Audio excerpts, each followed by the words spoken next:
حضرت انس رضی اللہ تعالی عنہ روایت کرتے ہیں کہ آپ صلی اللہ علیہ وسلم نے فرمایا اذان اور تکبیر کے درمیان دعا رد نہیں کی جاتی،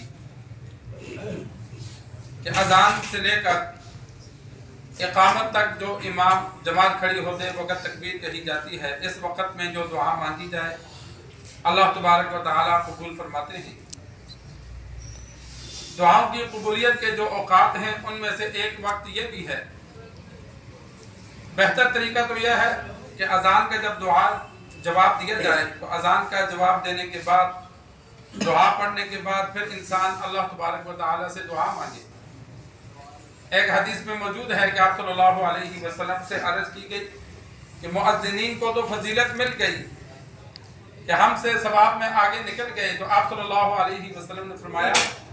جو مؤذن کہتا ہے تم بھی وہ کہو، یعنی اذان کا جواب دو اور پھر اس کے بعد تم دعا کرو، فصل تو تم دعا کرو، مانگو، اللہ تبارک و تعالیٰ کی جانب سے تمہیں دیا جائے گا۔ تو انسان جب وقت ملے کوشش تو کرے کہ ہر وقت دعا کی جائے۔ اللہ سے عافیت کی دعا سب سے بہتر ہے، لیکن اگر روزانہ دعا نہیں مانگی جا سکتی، ہر اذان کے بعد دعا نہیں مانگی جا سکتی، تو کچھ دعائیں یاد کر لے جو انسان جہاں بھی اذان کا جواب دے تو اس کے ساتھ وہ دعائیں پڑھ لے۔ جامع دعا ہے ربنا آتنا فی الدنیا، یہ دعا انسان ایک دو بار پڑھ لے، یا اسی طرح اللہم انا نسألک العفو والعافیت والمعافات فی الدنیا والآخرہ، دنیا اور آخرت کی عافیت اللہ سے طلب کر لے۔ جو جامع دعائیں ہیں سرکار دو عالم صلی اللہ علیہ وسلم نے مانگی ہیں، اپنی حالت کے اعتبار سے جو دعا اس کے مناسب ہے انسان اس دعا کو پڑھے۔ پریشان حال ہے، اولاد نافرمان ہے، تو ربنا هب لنا من ازواجنا وذریاتنا قرۃ اعین واجعلنا للمتقین اماما، یہ دعا اولاد کے لیے ہے کہ بیوی بچوں سے جو بندہ تنگ ہو، بیوی بچے نافرمان ہو، تو اس دعا کا معمول بنا لے، کثرت سے پڑھے۔ نماز میں بھی درود شریف کے بعد رب اجعلنی کے بعد یہ دعا 3 بار پڑھے، جب دعا مانگے اس میں یہ پڑھے، چلتے پھرتے اس کو پڑھے۔ یہ تجربہ کر کے دیکھ لیں، بد کردار اولاد بھی اللہ نیک بنا دیتا ہے۔ اس لیے کہ جب والدین اللہ سے بار بار مانگتے ہیں کہ ہماری بیوی ہمارے بچوں کو ہمارے لیے آنکھوں کی ٹھنڈک بنا،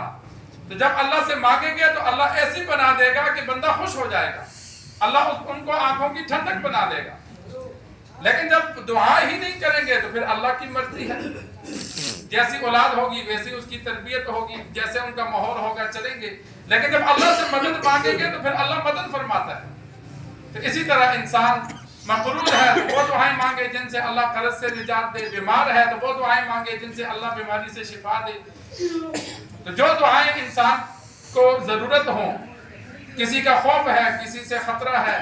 تو جو دشمن سے بچنے کی دعا ہے اللہم انا نجعلک فی نحورہم ونعوذ بک من شرورہم، یہ دعا کثرت سے مانگا کرے۔ تو جن اوقات میں دعا قبول ہوتی ہے پھر ان میں بھی یہ دعا مانگے، تو امید ہے کہ اللہ تبارک و تعالی نے دعا قبول فرما لی تو اللہ اس کا بیڑا پار کر دے گا۔ تو اذان اور اقامت کے درمیان کا جو وقت ہوتا ہے تقریباً 15-20 منٹ کا وقت دیا جاتا ہے، تو انسان اس میں دعا مانگ لیا کرے۔ 1-2 منٹ دعا مانگنے میں لگتے ہیں، کون سا زیادہ وقت لگتا ہے؟ تو اپنے لیے دعا کا بہتر طریقہ یہ ہے کہ انسان پہلے اللہ پہ حمد و ثنا الحمدللہ رب العالمین، پھر آپ صلی اللہ علیہ وسلم پر درود پاک، پھر اس کے بعد دعا مانگے اور آخر میں پھر درود پر ختم کرے۔ صرف دعا نہیں مانگنی، اول اللہ کی حمد، پھر درود پاک، پھر دعا، اس لیے کہ جس دعا کے اول آخر میں درود پاک نہ پڑھا جائے وہ دعا اوپر نہیں جاتی، وہ لٹک جاتی ہے، معلق رہتی ہے۔ اول آخر درود پاک پڑھا جائے تو پھر اللہ دعا قبول فرماتا ہے۔ اللہ سے دعا ہے اللہ ہمیں دین سیکھ کر سمجھ کر عمل کرنے کی توفیق عطا فرمائے۔